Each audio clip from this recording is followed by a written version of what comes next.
they did a video, and it was like HP is doing that cloud thing, and it's absolutely hilarious. So if you haven't seen it, definitely look it up because it is so spot on. It's like, but yeah, and I mean, it's absolutely true. Like everybody's like, oh hey, outbound sales, traditional demand gen, all of these things sort of just broke all at once. They had, those of us paying attention had seen it coming and that it was, becoming less and less effective. But then all of a sudden, it's like the wheels came off the bus. And so everybody's now looking for the next thing. What can they do to try and backfill that and all of that stuff? And for a lot of people, it seems like community-led growth is like that thing that they're going to try and latch on to. But yeah, part of what you're alluding to out of this is like community is hard and it's complicated. And there's a lot of different ways that you can play it. And so I think the piece that's missing for a lot of companies is like thinking that through to execution, or even thinking it through to like, what are our actually goals relative to community? And Yes.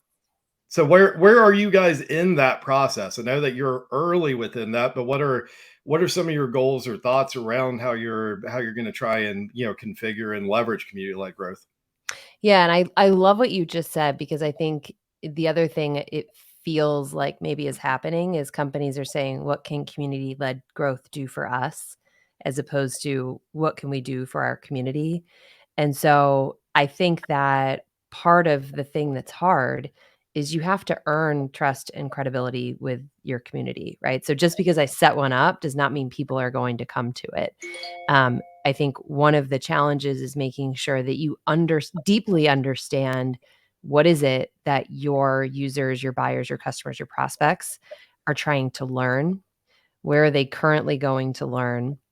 And what are the shortcomings of that? So where I'm at right now is we're really fortunate, right? Not everybody sells to salespeople. We do. We sell to sales and marketing and CS. So LinkedIn is a big fat like green field for us. I know some people selling to CIOs don't have that, but there are, no matter who you sell to, there are places where your prospects and buyers congregate, and they congregate there to learn. More often than not, they're congregating to learn about the problem and not about the solution. And so what I'm spending my first quarter doing is, as it relates to community, like we are so blessed to have all of these really happy users talking about new and unique ways that they're using Lavender that candidly, as even as a user of Lavender prior to coming in, I would have had no idea. Like we heard from one the other day where they were saying, I struggle with OCD and this helps me have confidence and not overanalyze my email again and again. If I was not spending time in LinkedIn looking at those conversations, I would have never known that, right? Because it's not something I personally struggle with. And so right now it's like watch and listen mode for me. I'm watching as to how people are using it. What are the jobs that they're trying to accomplish? And what are the things that they're not assuming we can help with that we might be able to? So it's a lot of just watch, observe, participate, ask questions, and then get to know our users before I'm ever going to touch anything around standing up a physical community. God bless you. Well, I've been looking to talk to Jared and y'all too. I'm like, he's like, do not be one of these people. I'm like, yes, I'm gonna take your advice. No, I mean it's something that's really hard for a lot of partners that we work with and people that want to engage with community to get is not only is that not a great way to build network or a visibility within community, and is it not particularly effective at trying to drive like a sales conversation or an opportunity or whatever, but like it can actually be self-defeating within it. It can really put a bad taste in people's mouths, and it's really hard for a lot of people to understand, like, and to look at it as this non-transactional thing. Instead it's trying to do the next right thing, trying to provide value, trying to help, and trusting that out of that the good things are gonna come naturally. And so it's nice seeing people having to wake up to that a little bit, but holy crap, is it a struggle for a lot of people. uh, Yeah. I and think it's also the thing that people don't consider is like what makes you want to share word of mouth. It's anything that makes you look smart or funny. Right? And I think we have to tap into that. Like, yeah, we can have the like most helpful, informative information, but if we're not having any fun and it's boring and it's dry, like, am I going to lean in there or am I going to lean into the place that achieves both of those things? So I think those are other things I'm trying to think through as well. Is you don't want it to be like you're not going to go to a party that sucks with a bunch of boring people, just like you're not going to go to a community that sucks with a bunch of boring people and boring topics. Absolutely. I mean, and thank God we picked up Adriana on our side, Yeah. who's killing it on that front. Like it's awesome whenever you find somebody that has that inclination and actually gets it and really drives engagement and all of that stuff. So, but I think we've touched upon one of the big challenges and probably one of the big reasons why it's hard to get people out of that transactional mindset, especially relative to the macro environment and stuff that we're looking at right now, which is you've got all of this pressure from above, whether it's your direct manager, your C-suite, your board, your investors, whatever, that everything has to demonstrate ROI right now. And you have to be able to actually attribute and all of that stuff. And what we're talking about here doesn't necessarily lend itself that well to that type of strategy and that type of framework. So what's your take on how you navigate that? So I love this question. I personally would never want to work for an organization where measurement took priority over impact. And I don't think anybody wakes up in the morning and says that's what they think, but that is what, in my interpretation, that is how that message, how I received that message. So I will say back when I was working at Challenger, we did not have a formal community per se, but like again, I don't necessarily think you have to say like here's our Slack group or here's our group. You can build community out in the ethos. Right. I had, a podcast. It was called Winning the Challenger Sale. It's still up. And every month I took different problems that I knew as a seller were hard. Like, how do I run a group meeting or how do I write an email that doesn't get a buyer to roll their eyes? And we were teaching to those topics through the Challenger lens. The intent of that was to go out there and say, I don't care if you buy Challenger or not. In fact, none of the people listening to this are going to buy Challenger because this is for sellers, not sales leaders. But the intention behind it was to say, if you give, people will share if it's smart, funny, helpful. Right. And it was one of those things where you can't track if someone's listening to a podcast. You can see number of downloads. You have no idea who those people are. But when you change that field on your demo request form or your contact me form to say, how did you hear about us? What we started seeing was a huge shift in how many were saying LinkedIn or the podcast or word of mouth. Actually, word of mouth was number one above anything. And I think we just have to look for, is it happening? We have to be so careful not to try to measure it because word of mouth is like, how the hell do I know if someone's at a barbecue, if they're telling their neighbor about it? Like they're probably not going to write that down. But if I see word of mouth, I know that's a signal that we're doing something right because people are talking about it. So I think and just kind of summarize it, like I want to look that it's happening and I want to resist the urge to say, let's understand how and where and why it's happening, because some of that is just happening in the dark. And I've been lucky to work for leaders who look at the world that way. But to your point, not everybody does. I candidly could not operate in that kind of a system. Yeah, but I mean, I think part of what you said there, which is really, really key, it's you're still measuring, you're still tracking. It's just it's not that straight line direct attribution. So, you can still say, hey, look, we have a lift, and it's a lift by more volume in different channels, and we can then say, okay, and you can actually start to model and extrapolate some of this stuff. And so it's not going to be as like pretty and straight line as a lot of business leaders like it to be, where it's like, hey, this touch drove this lead that turned Yeah. into this opportunity and turned into this much money and that ROI out of it. And that's a big part of what I have to try and educate, our partners with here over at RevGenius is like, you got to get out of that transactional model of it. Like it's, one, it was never a very good or effective model to begin with. Like now it's straight up broken.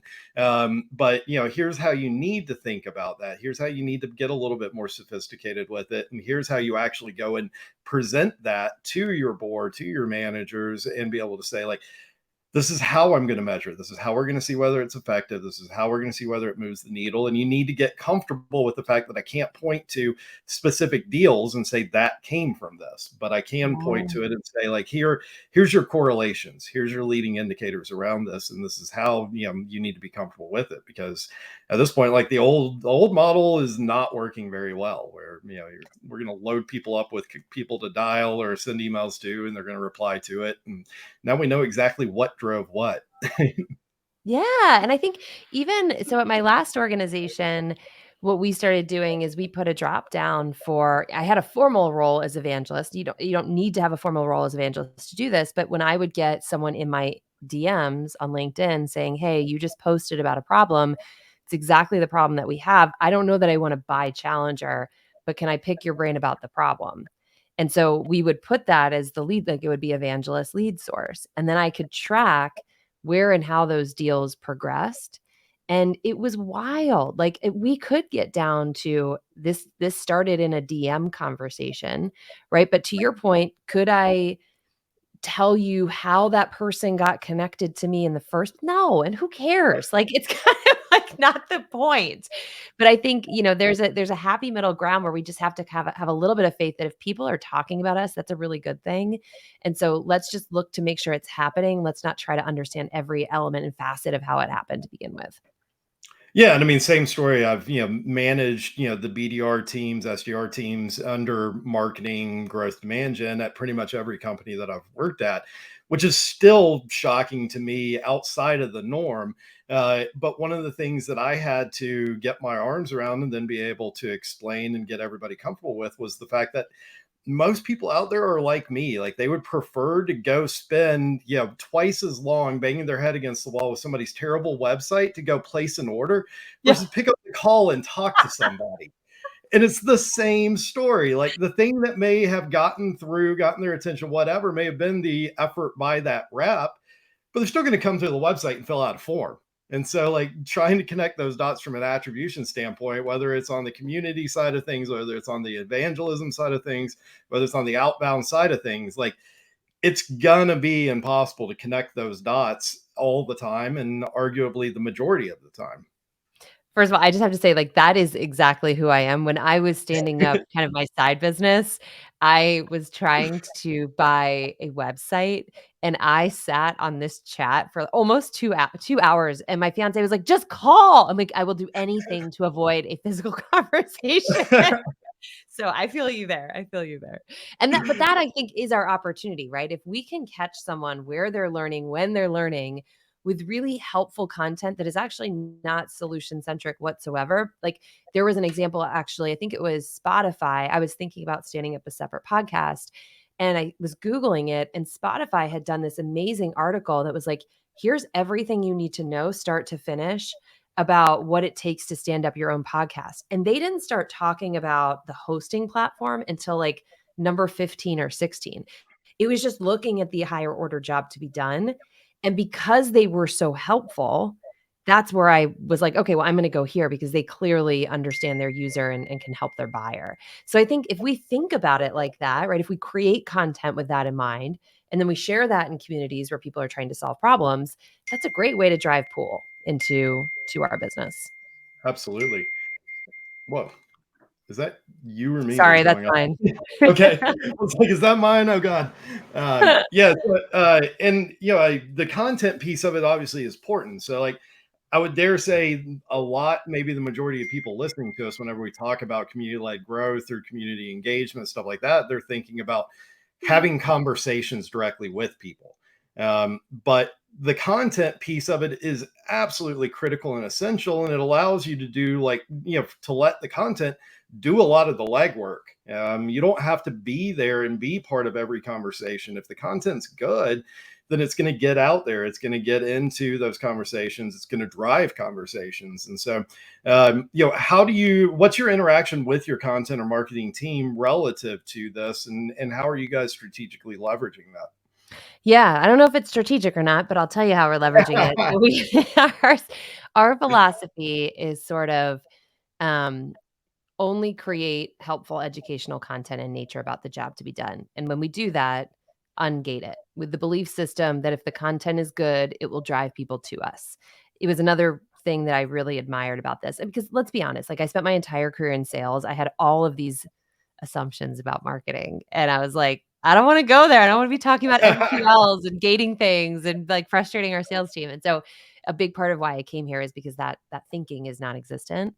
So the way that we kind of work and have been working in the last month together, because we all started in the last month at the same time, is right now we're looking at what are the different types of personas of people that use Lavender.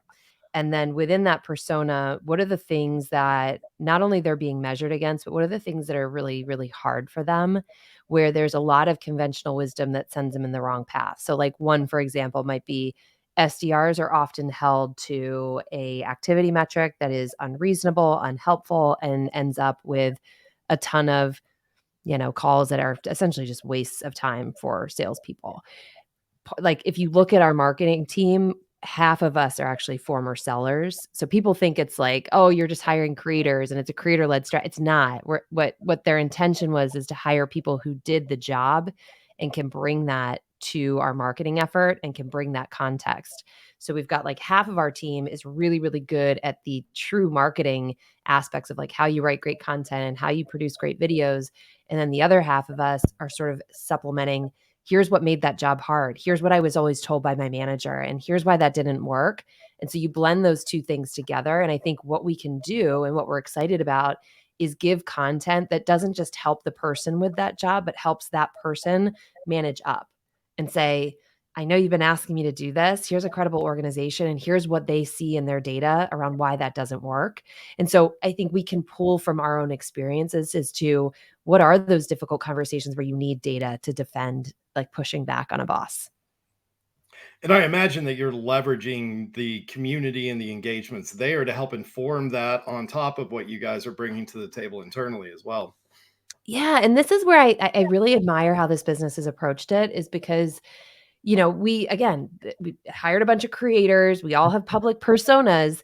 We could just put our names and faces and everything, but that's not the approach. The approach is to say, let's take users and customers and say, let's put you as the platform. Like you overcame this really difficult thing. We want to give you that platform to shine and show others how you did it. And I think there's like, obviously we've had a really fun last couple of weeks on LinkedIn and stuff. But what we're starting to see now is some guy said, look, I posted a post about what Lavender was doing with your marketing. And the next day I posted a post about having my first baby. And the Lavender post outperformed the baby post. And we're like, that's not what we want. But if we can give back to our community by saying, like, there's a lot of people trying to build their personal brands and trying to make a name. So if we can give them a very public platform that would take them a long time to build, to showcase themselves, like that to me is a cool thing. 2 years ago when I was starting off on my own creator journey, I would have loved to have had an organization do that for me. So that's kind of how we're thinking about it. And quick aside, you mentioned the activity metrics and requirements for a lot of BDRs and stuff like that. Holy crap, was that a early lesson I had to learn as a manager of BDRs? Like, be careful what you set as their criteria, their KPIs, because boy, will salespeople maximize what they're doing relative to that. And so, like, if you set the wrong thing, you're going to find them doing all kinds of stuff you don't want them to do. Like, heaven forbid you do it based on number of calls. Because, like, if you go into that room, it'll be a lot of dial. Somebody picks up. How quick can I get off the phone? Like, forget like the conversation I'm having. I don't care. You guys are judging me on number of dials. So it's like their worst thing that they could have is somebody pick up. They're like, oh God, no. I'm just trying to hit my metric. I'm not trying to have a conversation. Right, exactly. So yeah, That's be really careful what you hold them accountable to, because that is what they will optimize against. On Huge. that point, just quickly, I heard a really cool idea, and I'm regretting that I forget who said it. It was not my idea, just so I'm clear. But someone had this idea of, instead of trying to give someone a really high metric, you give someone a low one. So you say, like, you can only make 50 calls or you can only send 50 emails, so that they have to make the most of every one of those interactions, which I was like, sure, there's some downsides to doing it that way. But I love the philosophy of that, right? Is to like treat everyone like there's meaning behind it instead of just mindlessly calling to hit a metric. Anyway, I love that. I had yeah. not heard of anybody doing something like that, but I really, really like that one.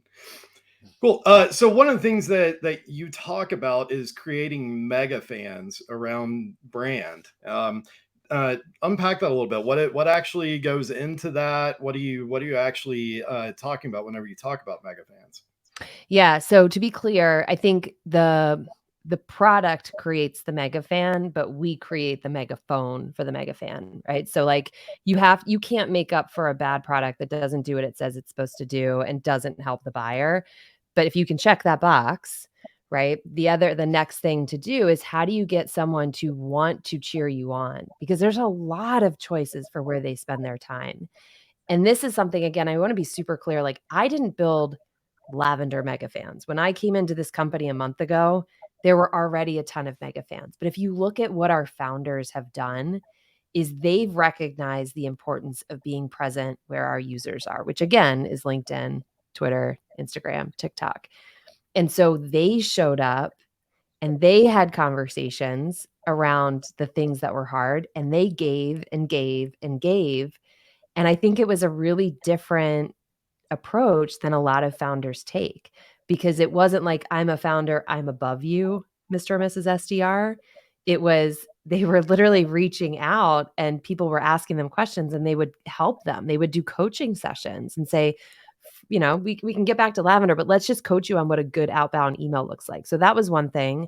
The second thing that they did that I really admired, and this is what attracted to them in the first place, is they made it available for free for job seekers and students. So they said, let's look at the people that are going to use this product and let's look at the moments that they're scared and it's really hard. And let's figure out a way that we can be there for them. And I think one of the things, just as a result of all the layoffs and things that have been going on, like, it is really touching when you tell someone who's struggling and just unexpectedly got laid off that, "Hey, you can use this for free and there's no strings attached." Like, that is just like that's a mega fan moment, right? So, I'm not saying everybody has to give their product away for free. Obviously, everybody has different circumstances and situations, but I think looking to say, "Where can I give in moments where people really need you?" And it's not just Lavender. I've seen a bunch of companies doing this really, really well lately. Yeah, I mean, it was arguably the most effective thing that I did when I built out our partner network at Cirrus, the first B2B SaaS company that I worked with.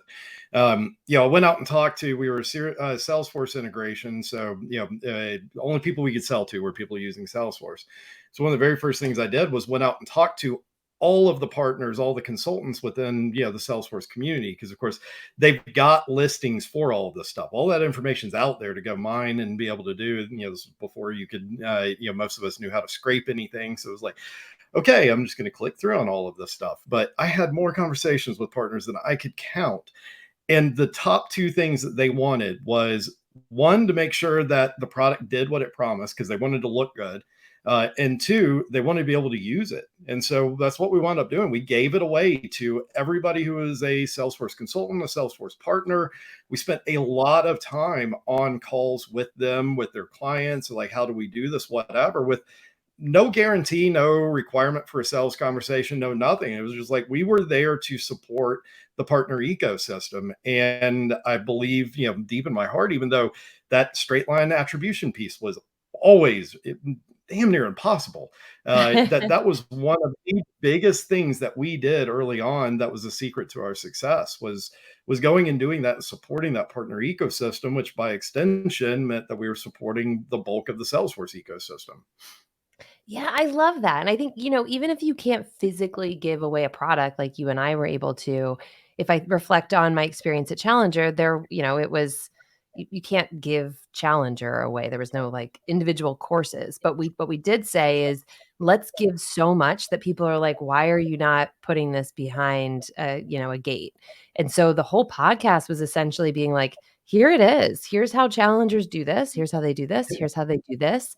And I think people are expecting you at some point to be like, and give me your money. And so when you don't, it's a mega fan moment, right? And then that person said, if this is what you're willing to give for free, like what is the experience like of working with you?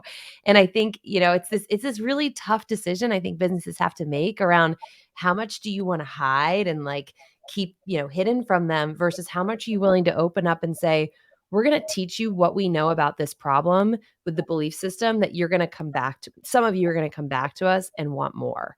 So even if you don't have a physical product, you're selling a service, you still know a ton about that problem. How can you give to your community? Because I promise you that creates pull.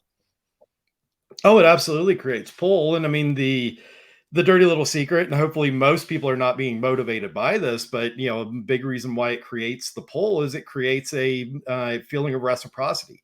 You've given something away of value, and human nature means that we are strongly encouraged internally, like we've got to do something to return that favor. I mean, it's literally the foundation of human interaction and community. And so, you know, that's how and why it works. But again, like, I think if you get motivated or focused on that side of it, you're going to be right back to like a transactional quid pro quo. But at the end of the day, like, that's from a psychology standpoint, from a sales standpoint, that's what you're leveraging whenever you do that. So like, there's clear reasons, and we actually understand why this works. But it's kind of cool and kind of ironic that, like, no sooner do you start trying to look at it through that lens, than now the effectiveness of it falls apart. Yes, and I love that you raised that because it's just one of those things we overcomplicate, isn't it? Like, human psychology is there's not different rules in sales and marketing, it's the same stuff, and if we just really lean into that and say, like, what makes someone wanna share, what makes someone wanna give, we don't have to sit in 18, whiteboard sessions and try to figure it out. Like, let's make it a little bit simpler and think about what motivates us as human beings. So, I love that point you raised around reciprocity. So I'm going to go out on a limb here. I assume you guys are heavy power users of Lavender internally and eat your own dog food. Yes, yes, and actually, I will tell you this really quick story. So when I first heard about Lavender in December 2021, I was covering for a sales manager that was out on a sabbatical, and when I was working with the SDR team, they were really struggling to write emails that get responses. So I saw Lavender and I was like, "Hey, I'm gonna bring them in." And I talked to Will Allred and I was like, "Hey, here's the situation. Like, we need our SDRs to hit outbound numbers. They're not hitting it. I really like Lavender. Can you use it for him?" And he goes, "Yeah, but why don't we try putting one of your emails in there?" And I was like, "Yeah, of course. Like, I've been selling for so long. I'm great at writing outbound emails." So I put one of my emails in there that I was so super proud of. And this thing came back with like a C score because it scored. And I was like, "This is not for me. This is for SDRs." And it was a really eye-opening moment because I had this belief it's just for SDRs. But after using it, I saw that, like, I shortened my email from this down to this, and I got a much better reply rate. So, yes, like, I don't care how long I've been using Lavender, it's still catching things. I'm very long-winded in my writing, just like my talking. So yes, Oh, if you if Jared is sitting in listening in on this, he's going like, "Yes, Jason, you need to use this. Stop being so long-winded." It's hard, it's the curse of confidence, right? Like, the more you know, the more you're like, "I'm gonna tell them this, this, and this." It's like, you don't need to say all that, Jen. You don't need to. Well, yeah, and I mean, I'm absolutely cursed because I'm all but dissertation for a doctorate in philosophy. So it's like, talk about somebody who's trained to be like long-winded and complicated. It's like, this is my entire background. Join the club. There's many of us, don't worry. But yeah, I went out on that limb because it's clear in the way that you talk about the product. It's clear in the way that you talk about the users. I would go so far as to say, like, it's really hard slash damn near impossible to create mega fans if you're not eating your own dog food, you're not using your own product, and you're not, the first tester, the power user of it, whatever. And companies that I've worked at where we ate our own dog food. I mean, back to Cirrus, like, we built that product because we needed a Salesforce connector for Gmail.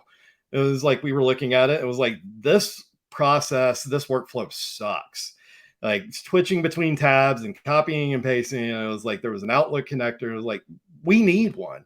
And so, like, we started building it for ourselves. And then it was like, okay, there's a lot of other people that are making the switch to Gmail. And so, we built it first and foremost as a tool for us. And just turns out that, by doing so, it wound up being a tool that was valuable for most of the Salesforce community. And so, had a very similar experience. And I've worked at other companies where it was like, we didn't touch the product.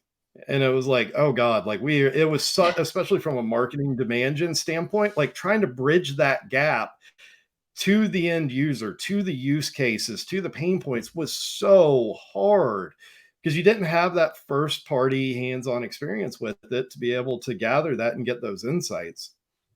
Yeah, I actually am so glad you raised this because I wasn't thinking about this, and this is such an important point. So thank you for raising it.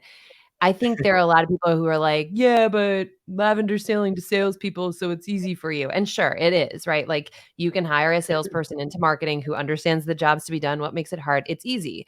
But I don't think that in today's day and age, we can get away with that excuse anymore. Like, if you just go Google let's say you're selling to CIOs, right? Like Google CIO podcasts.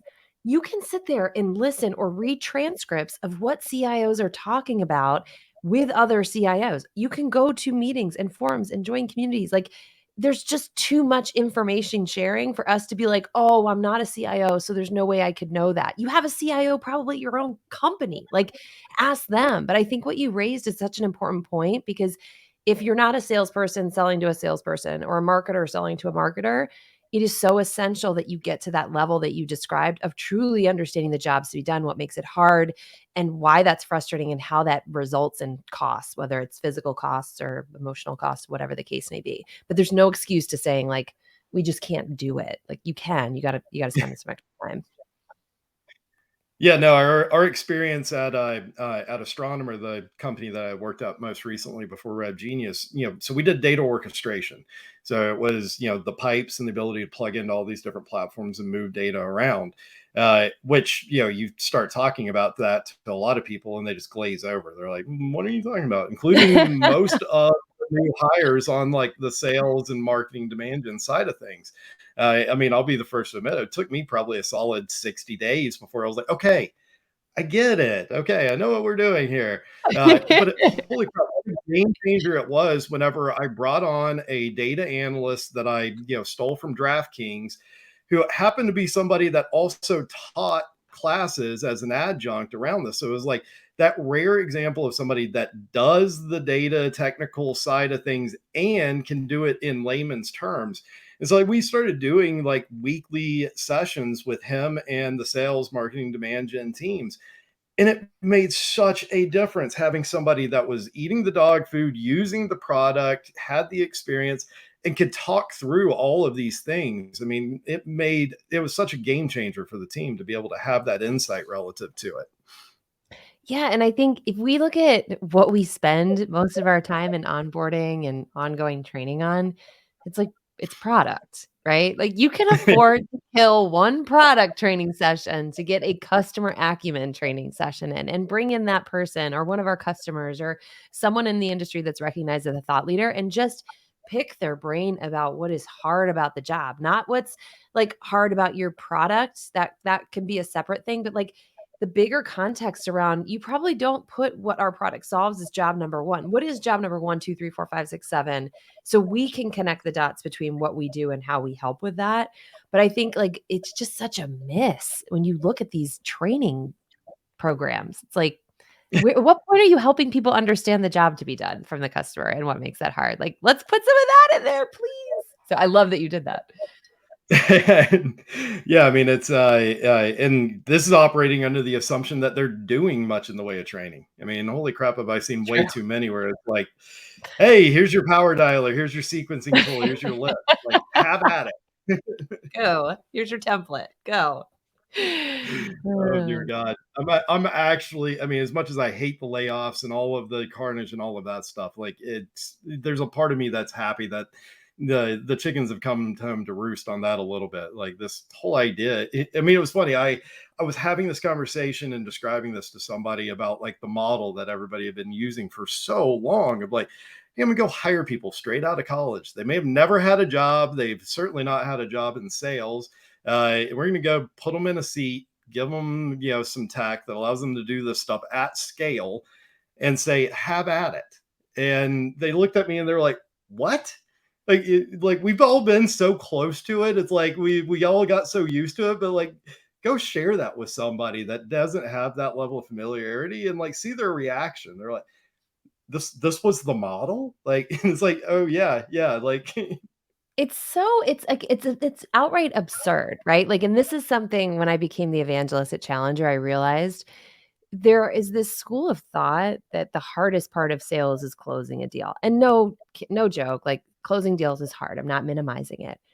But in my opinion, opening a conversation is the single hardest aspect of sales. And so absolutely. what do? We put that in the hands of people that like just found out what their laptop is and like are like literally Googling things. It's so unfair. And the thing that pisses me off is in all these layoffs, it's the people that are executing the strategy that someone else set who are suffering that consequence, right? Like they're following the direction, they're picking up the phone and dialing, they're sending 1,000 emails, and then they get laid off for doing exactly what they were told to do. In my mind, going back to like content and community, you have you have salespeople, product people, engineers in your business that know so much from years of working with customers, and you just let them sit in their own little territories, right? And sell their opportunities.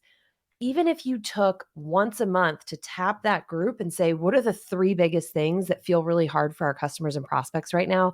Talk to us in your native language about what you're hearing, and then pull that stuff into marketing. Or like, this is why I'm a big advocate of an evangelist, but like you have to support these SDRs and these salespeople because it's a completely unfair strategy to them to say, now go break into these companies who are doing anything but spending, but good luck and hit this target. So, yeah, I'm with you. Like it's wild. It doesn't make any sense. No, absolutely not. So are you concerned at all, sort of back to where we started, Yep. that community-led growth is like a buzzword or a buzz strategy right now? Do you have a concern that that is possibly kind of where people are going as the next easy button, since all the previous easy buttons sort of broke on them all at once?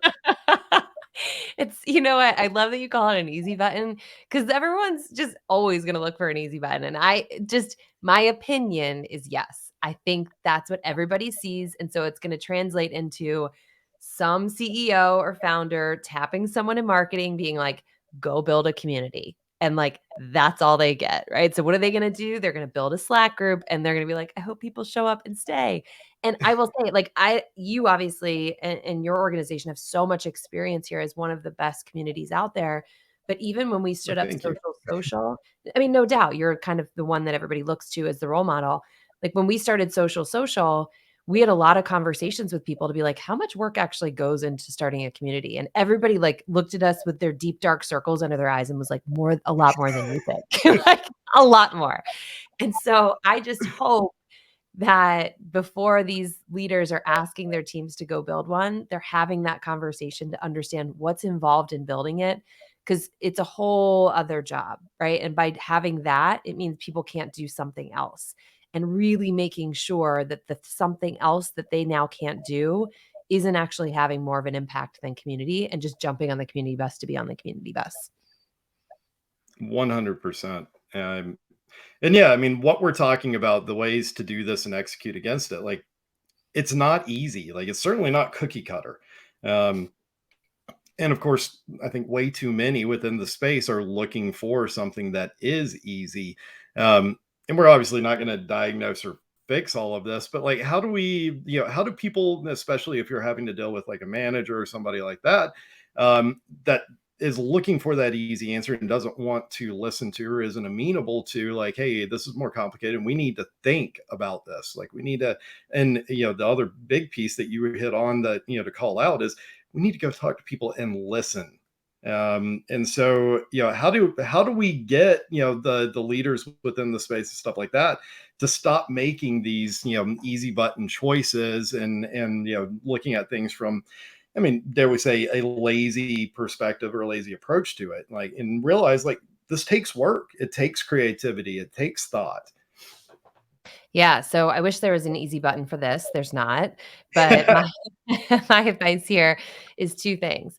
So 1, go into that conversation. So someone asked you to do this, in the next conversation say, "Just so you know what we're saying yes to, I've spoken with other like leaders in the community space, and this is typically the time commitment, the investment commitment, everything that's involved with standing up a community. Now that you see this, community is still something we want to do because we're going to need to pull 3 people off this. We're going to need to spend this. We're going to need to set this up.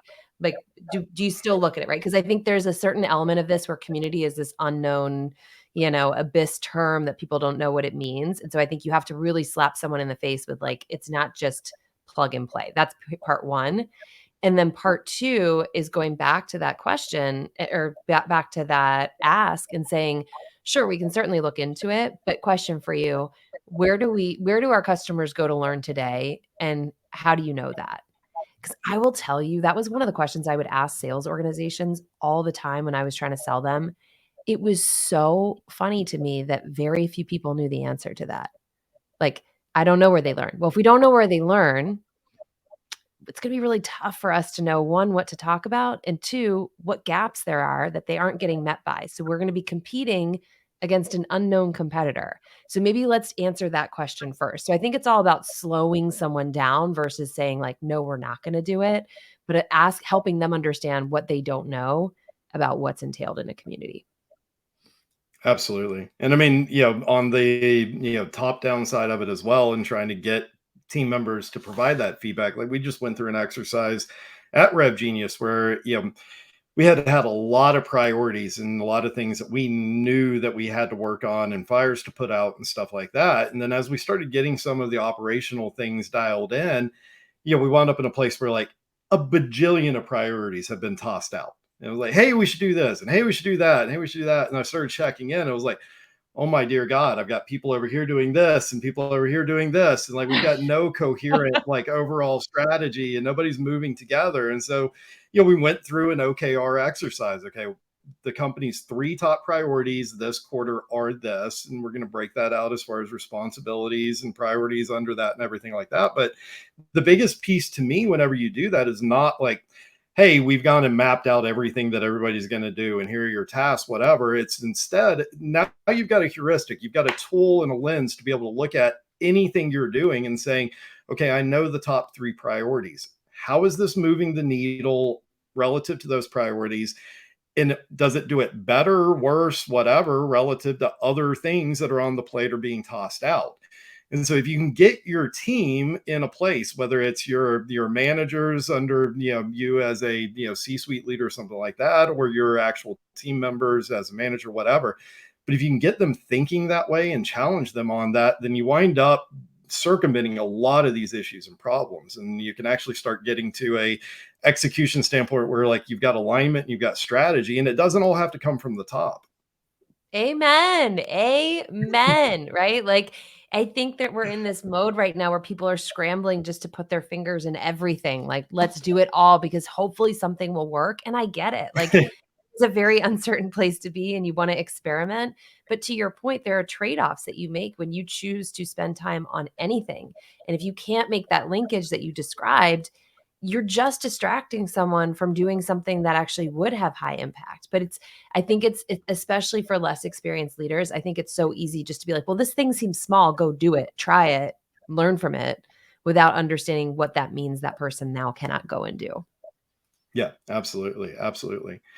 So I think community partnership stuff like that, obviously that was key to, some of my early stage companies that I started and all of that. And it's been a key to, sort of being scrappy, bootstrapped, all of that stuff. Fast forward to now, like we're all sort of under that model. Now with the current macro environment and, the ask from investors and all of that stuff. From your side of things, how do you most effectively leverage that within this context to be able to really scale things? Leverage what within this context? Leverage community-led growth, engagement, all of that stuff to be able to scale and scale, ideally more effectively than you would with some of these other things, especially the stuff that's now broken. Yes. So I think for us, and this is because we do ask this question in our kind of like demo or team, if you want to try out Lavender or whatever, we ask this question so we can see it. What we are seeing is more often than not, it is LinkedIn that's driving people to trial, or it's word of mouth that are driving people to trial. So what we're trying to do now is understand, like, where are those epicenters of people that are out there just having conversations with the community, again, the community at large, not our own community. And what are they saying? And what can we learn from them as we think about building our own community down the road? So, like, I'll give you an example. There's two people that are actually, there's a lot of people, but there's two people that come to mind. Gosh, I hope I don't butcher his last name. Kyle Guffey is someone that literally we saw other people posting that Kyle was coming in and showing people how to write better cold emails and referencing back to Lavender. And it was in a segment that wasn't a big segment of ours. And it was in, I think, manufacturing. And so we're like, okay, there's clearly a need there. People are going to Kyle saying, hey, how do I think about cold outreach in manufacturing? And so we then say, Kyle's clearly acknowledged as a leader in that thought category. So we can learn from Kyle. We can find ways to bring him in, give him a platform. And then there's another gal, Courtney Wilbanks, she's constantly sending us screenshots of like, hey, this person reached out to me. And so when you find those epicenters, I think our job to be done now is looking at how do we involve those people so that we're not asking a lot from them, and the give back to them is significant, because we can sit here and try to message to the world and try to get everybody on the Lavender bus, or we can acknowledge that there are these people that have really powerful, influential voices and treat them like people, not like influencers, because we don't do any pay to post type stuff here. We just want it to be organic. No, I love that. I mean, lean in, figure out how you can support them, how you can enable them, and have that be the primary role and value add there. And I think that's arguably one of the bigger challenges that people have in trying to figure out how to make this entire community thing work. Is they tend to wind up in one of two mindsets. It's either, hey, I got to go have a lot of one-on-one conversations with people, and oh, holy hell, how am I going to scale that? Uh, or it's okay, I know how I'm going to scale it. And it reminds me so much of like the very early days of social media, and this whole idea like, hey, we're going to use social media in business. And then like everybody's like, what, how are we going to do this? And most people's answers at the time was like, hey, it's another one to many distribution channel. Like, I'm going to use social to go shout out my message just like I would in all of these other ways. We all know how that played out for most companies as they did that. And I see on the community side of it, a lot of it kind of coming down to like one of those or the other. And people don't really get, how do you actually effectively use this to scale without going that route of like, hey, I'm just going to shout into a Slack channel or something like that. And hope for the best. Exactly. And it is cool. I will say, even with social, like, in the beginning, you're driving a lot of that conversation, right? You have to prompt people. You have to set an example of like, what should I be asking here? What should I be doing here? How should I be showing up? And we finally saw that tipping point where it was like, now when someone joins the community, other people are welcoming them. They're saying, hey, ask this type of question because your job is this. And that was a really cool moment, right? You realize like there's something to this. And we're by no means building a massive community. We're not monetizing it. It was literally just, we had a problem. We thought other people probably have this same problem. Let's just stand something up. It's free. Who cares? But I will say it's taught me a lot about how much people are willing to help one another if the belief is there that the help will be returned back at a later date. So I think, again, going back to what we talked about before, just like not using a community to take and what's in it for me, but really building a place where people can gain quite a bit, not just from you, but from other people in that community. No, I love that you talked about that moment that it sort of flipped, because it really highlights one of the crucial pieces of community, especially if you're trying to build it, is that at a certain point, and really at the point that becomes like successful or viable or vibrant, it's no longer yours. Like, you're there to sort of nudge it or guide it, but it's now owned by the community. Like, you can sort of give it a little bit of direction one way or another, but a successfully built community is its own thing. Like, I it's love that. That's so true. I never really thought about it like that, but you're spot on, isn't it? It's like you built it, but get out of the way. Absolutely, absolutely. So we're coming up on the end of the time. Let everybody know where they can find you. LinkedIn. I did one TikTok and I'm a one and done TikTok girl. That's it. I can't deal. I'm so scared of haters and all that stuff. So I was like, I'm out. But I spend a lot of time on LinkedIn. Easy to find me, Jen. It's Demand Jen. But yeah, that's where I spend all my time. I feel you on the TikTok front. Jared will not let me sleep about like, hey, you got to get on TikTok. We got to do stuff on TikTok, and I'm like, dear God, no. Like, I have two girls, like a 14 and a 10-year-old. It's like they live on TikTok. It's like, no, I'm not going on TikTok. Candidly, I love TikTok. Like, I love watching TikTok, being on it. I've heard some horror stories that, like LinkedIn, people are associated with their companies. They're not going to be complete jerks. TikTok is like a free reign of just people being their worst human selves. So, no, thank you. I will just scroll through it. Awesome, Uh, awesome. Well, thank you so much for being on. This has been a blast. I've really enjoyed yes. this. Thank you so much for having me. I learned honestly a lot from you in this conversation. So, thank you. Awesome, awesome. Same here. All right. Thanks, everybody.